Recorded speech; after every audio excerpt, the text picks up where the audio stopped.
Up next, a restaurant robbery goes wrong.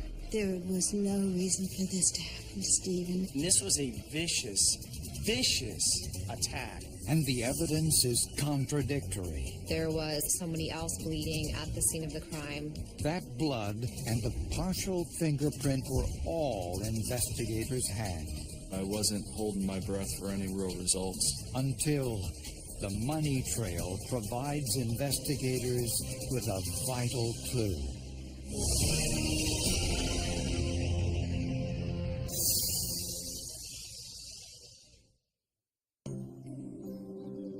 Jennifer Holmes remembers Super Bowl Sunday 2001 for one reason.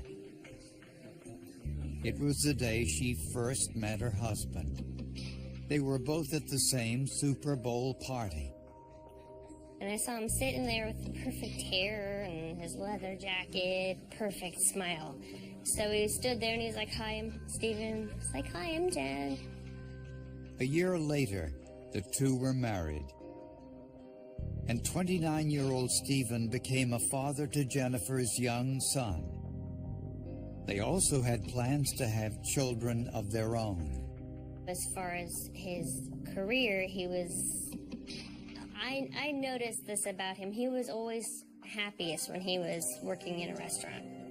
Stephen was an assistant manager of a steakhouse in St. Petersburg, Florida. He often worked long hours, and some nights were longer than others.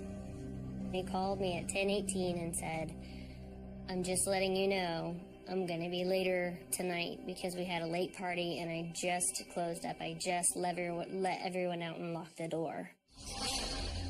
Around midnight, an exterminator entered the restaurant with his own key. That's when he saw the bloody footprints and he saw and found Mr. Holmes' lifeless body. Stephen Holmes had been stabbed to death. I've never seen a crime scene this horrific. It was a pretty bad scene. In a clear case of overkill, Stephen was stabbed more than 40 times. When you think of a murder, you sometimes think, okay, somebody is shot or maybe they're stabbed. I mean, this was a vicious attack. He was almost decapitated. It's not something that should happen to our son. It's what? No, you can't believe. You just can't believe that it's happening.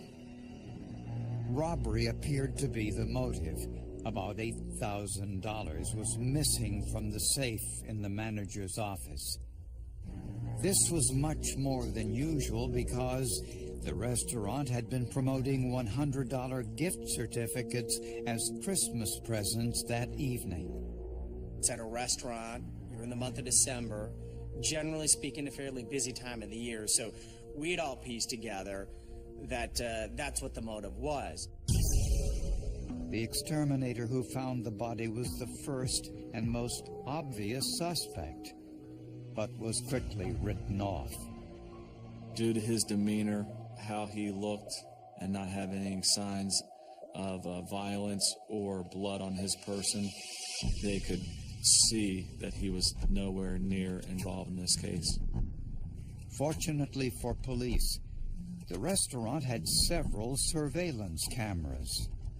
When we saw the camera was present in the hallway, our initial reaction was that we may very well have not only the attack on video, but at least a starting point of how the suspect was built and his race. But there was an immediate setback. All the cameras were hooked to a single video recorder, and it was gone. The entire VCR the cords were actually cut and removed from the office. There were no signs of forced entry. Was it possible that a customer hid in the restaurant until closing time in preparation for the robbery? There's no reason to believe that the criminal might not have gone back to the restroom and hid in the bathroom until after they closed. You know, close the stall, hid on top of the toilet, that sort of thing. If the killer was a customer, that meant dozens, if not hundreds, of potential suspects. Friends, family, and co-workers had difficulty understanding why Stephen Holmes had been murdered. The restaurant had never been robbed before and was located in a low crime area. Robberies usually don't result in this type of repeated violence. Very rarely in armed robberies does the victim sustain this many injuries. Stephen's best friend and co-worker, Wilson Santillo, was among the first to offer his condolences. I heard wailing. I came inside and it was Wilson in the living room crying. My wife consoled him and grabbed his shoulders and just said, think about Stephen's smile and he would forgive whoever did this. And I think he started wailing more. The day after Stephen Holmes' murder, a man working across the street from the crime scene contacted police. This individual indicated that a white pickup truck with a horizontal stripe along the side of it raced out of the Durango's parking lot prior to the police arriving. The witness said this happened at about 11 o'clock, just after the time police believe Stephen was killed. The description was so detailed. I mean, a loud muffler, stripes on the side, a small pickup, white. I mean, it was a very clear description of what type of a vehicle it was. For 2 days, police officers stopped dozens of trucks that fit the description, checking the interiors for blood and the drivers for any fresh wounds. Then, they got a devastating setback. The witness now said he made the whole thing up. He was trying to score points with his girlfriend, is what it basically boiled down to. He might have been a brick short, too. That's a week's worth of work. And it's down the tubes, and it's very disappointing. As family and friends mourned Stephen Holmes, police wondered who would want him dead. Nobody who knew him, as far as I was concerned at that time, could have hurt him, especially like that. We'd interviewed a lot of his friends, a lot of family members, some co-workers. You could not find a single person that would say anything bad about him. Defensive wounds showed Stephen fought his attacker to the end. He had over 24 defensive wounds, I believe, and 20 wounds to his neck and his face. It was obvious it was a very big struggle. Part of the struggle started inside the kitchen area, and it made its way down that small hallway into the doorway of the office. And then right there in the office is where the final struggle took place. It appeared Stephen tried to make it into his office and shut the door. There were actually stab marks on the door. There was a large concentration of blood on that door. There was a huge amount of blood on the floor. The victim very well may have slipped on his own blood. There were dozens of footprints made by the killer. Unfortunately, there were no clear impressions for comparison. It was someone that may have had a pair of galoshes or boots, clean-up type boots, handy, or actually had them on at the time they left the murder scene. But it appeared the killer left evidence as he removed the surveillance equipment. The suspect had to actually step over the victim that he had just killed. The VCR was up off the counter area of the desk. I believe that the suspect utilized part of that desk to reach up to get the VCR and cut the cord and take the VCR. On the floor underneath that shelf investigators saw a manila folder. When they turned it over, they found something. We looked at it closer and we actually noticed the fingerprint and blood. Myself and Mr. Carlisle looked at each other and said, "We got it."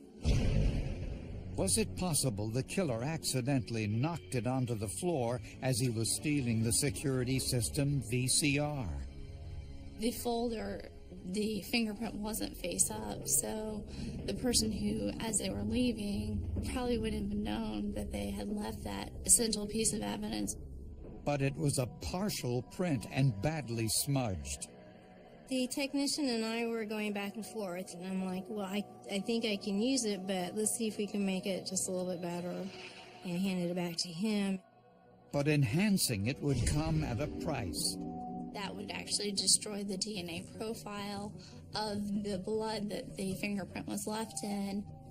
Investigators decided the risk was worth it. The print was sprayed with amido black, a chemical dye that reacts with the proteins in blood. He worked on it a little bit more, and we decided that was as good as the print was going to get. The result was the partial print of a fingertip. Investigators entered the print into the nationwide fingerprint database of known criminal offenders, and the result was bad news. I did do an APHIS search. I was not able to come up with a match. That's because the print didn't have enough points of comparison for the computer to process.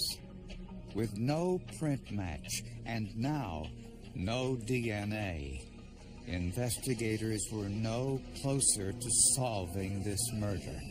It's a situation where you basically take a deep breath and keep on swimming. In an attempt to find Stephen Holmes' killer, investigators wanted to make sure they identified every piece of potential evidence in the restaurant. The murder took place in Stephen's office in the back, but investigators noticed small circular blood drops on the counter near the sink in the kitchen. It was obviously close to the crime scene, but far enough away that we were hoping that that was in fact the suspect's blood. Blood tests revealed it did not belong to the victim, Stephen Holmes. Somebody had to be standing over the table and blood dripped off of him onto the table. But if the blood was the perpetrator's, why was it there, and why didn't he clean it up? These almost perfectly round blood drops, called passive drops, were made by someone standing still, possibly while washing his hands at the sink. A lot of times in a knife fight like that, the knife may slip out of his hand and cut his finger or something similar to that effect. The blood DNA was possible evidence, but investigators had no one to compare it to. With no sign of forced entry, the killer could have been an employee. So investigators asked restaurant employees for DNA samples and their fingerprints. They also wanted to see if anyone had cuts or bruises on their hands. They say, you know what, let's bring all the employees in and let's fingerprint everybody. At least if we do that, maybe we can rule everybody out with the fingerprint that we've got now. But as police were fingerprinting the employees, they didn't notice any with visible injuries. Authorities are thinking the killer's probably not here. He's probably not an employee. It was basically something that had to be done to further the investigation, but I wasn't holding my breath for any real results. Nevertheless, each employee was fingerprinted carefully. This would be the front of the finger, but the print I had was more off to the side. So in order to make sure I got the area I needed, I had to fully roll each and every finger of each and every employee. And in a shocking development, the print on the manila folder matched the last person anyone expected, especially Stephen Holmes's family. It belonged to Wilson Santil, Stephen's best friend, the restaurant's maintenance man and prep cook. Stephen's family couldn't believe it, since the two often worked late together. Stephen would bring in CDs specifically that he knew was the type of music that Wilson liked, so that they could put them in and it would go through the whole store and they could be listening to that music while they were working. Wilson Santil went to the ceremonies to honor the deceased. He hugged family members, cried when it appeared to be appropriate. There was no flight issues. There was no obvious signs that we needed to suspect him of anything. But investigators naturally went further, comparing Santil's DNA to the blood droplets on the kitchen counter and faucet. Those 6 foreign male DNA profiles found at the scene did match the suspect in the case. The 51-year-old Haitian national was arrested on suspicion of murder. Do you have anything to say at all? They got the wrong guy, that's all. They got the wrong guy? Yes. You didn't kill Stephen Holmes? I don't. You don't know anything about it? Steve was my good friend. Although Santil's blood and fingerprint were both at the scene, police had a problem. There was a plausible explanation for his blood to be at the sink in the kitchen. The defense is pretty clear. He's a maintenance worker, he's a prep cook. People cut themselves all the time. And there was no proof Santil's fingerprint was in Stephen's blood. It could have been there previously. So you find a fingerprint of my client here, of Wilson Santil, inside the restaurant. What's the big deal? Needing more, investigators looked into a possible motive. Why would Wilson Santil want to kill a man he called his friend? People thought that Wilson was a hard-working guy, good family man, good father.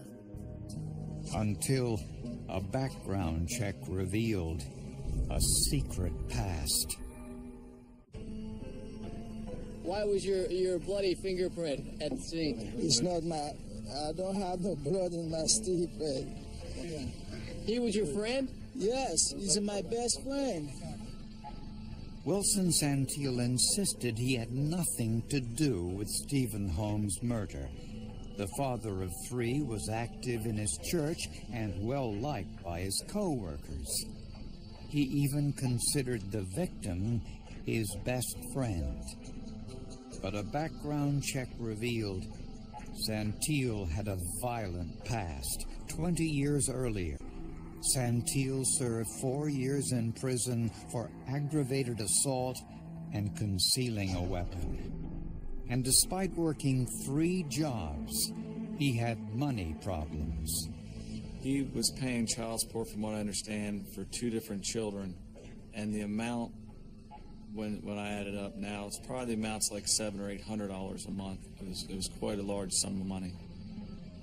The forensic evidence clearly pointed to Wilson Santil as the man who killed Stephen Holmes inside the steak restaurant.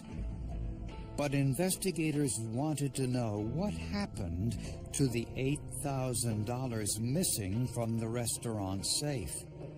That's when they learned that Santil visited a local furniture store the day after the murder.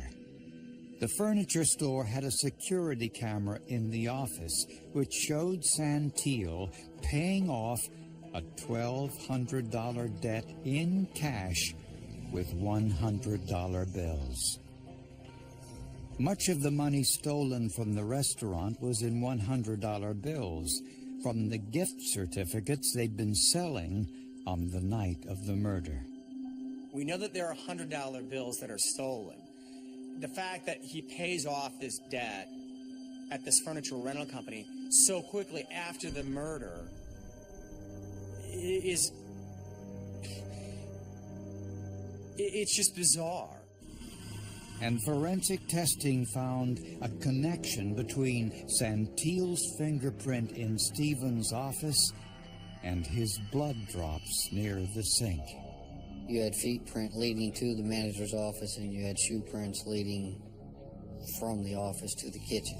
Now the case is coming full circle. Prosecutors believe Wilson Santil was desperate for money and believed his only recourse was to rob the restaurant where he worked. As the maintenance man, he stopped by after hours, knowing the cash receipts would be in the safe.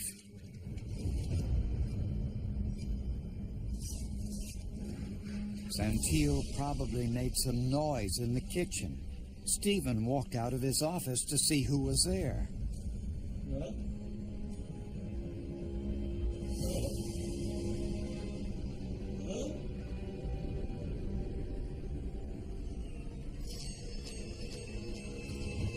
That's when Stephen saw the knife.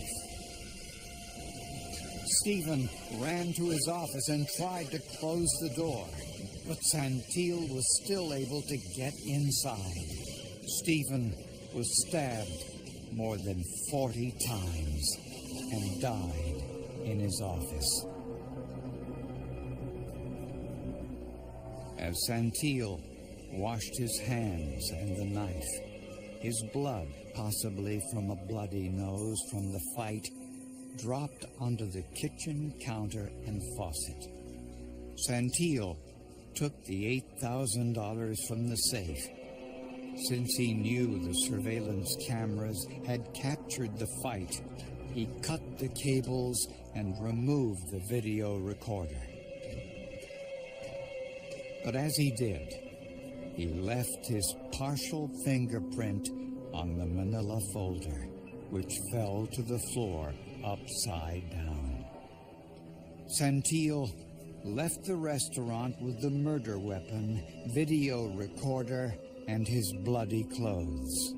Prosecutors believe he returned later to clean up the blood. But his plan fell apart when he saw the exterminator was there on an unscheduled visit. Nobody knew he was coming by that night, except for Stephen. I feel that was a godsend. Stephen's the only person that knows that this guy is showing up. And again, thank God that he shows up on that night, because that narrows the timeline, that preserves the crime scene at that point, and that prevents Wilson Santil from coming back and cleaning up the crime scene. When Stephen's family learned that Wilson Santil murdered their son, they were shocked and angry because it was Santil who came to their home hours after Stephen's murder to offer his condolences. You know, to listen to all the lies and then to know that he came here, it's just, complete disbelief. When we found out later it was him, it's a weird feeling that he had the nerve to come here to our home to see. It's still hard to comprehend that. Wilson Santil was tried and convicted of first-degree murder.